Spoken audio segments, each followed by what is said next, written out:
When the kids were younger, and they were San Jose State, the guy who put the act together and took it out on the road and made all the contacts was Dickie. Dickie ran the group, the two of them. But he was the front guy. He was the one who did everything. When we got to this show, and I wasn't really aware of that, I just assumed that Tom was going to be aggressive and that he would take a stronger hand in it. And he did. And I must say that maybe that was good, because we needed something to bounce off of. And Ilson and Chambers, who had done Danny Kaye, I mean, great background. They could write variety. But now they've got to write, and I don't know how much they did for Tom and Dick, how much they did in terms of their actual material versus routining them, or knowing where to put it into the show, or writing for things that you want to put in runners, or writing for guest stars. But Mason Williams, who was, I think, the third Smothers, knew them so well, so that he did a lot of writing. But, you know, again, all that material has to go through Saul and Ernie to make sure that it will work. And my concern was, again, don't surprise us, guys. I got to know what you're doing.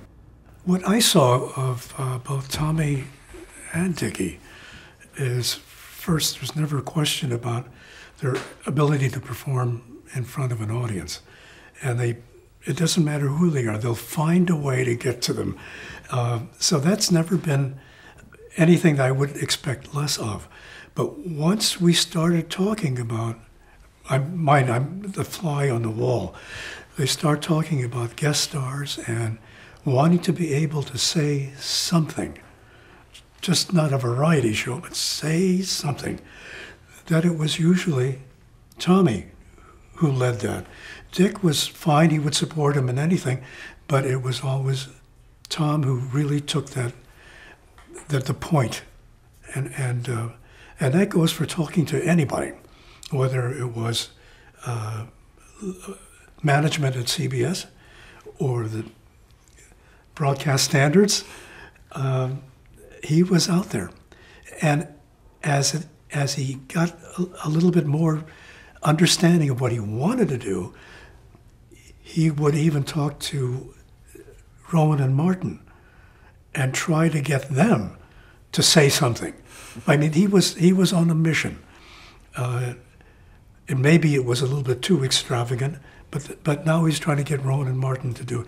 And knowing Rowan and Martin, the interesting thing is they kept backing away, saying, no, we don't want to be that obvious and that pointed.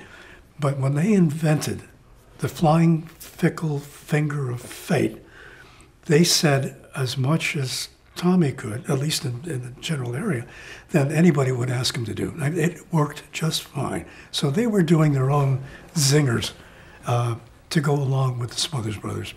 I've heard Dickie say that he thought at times his brother had lost the funny.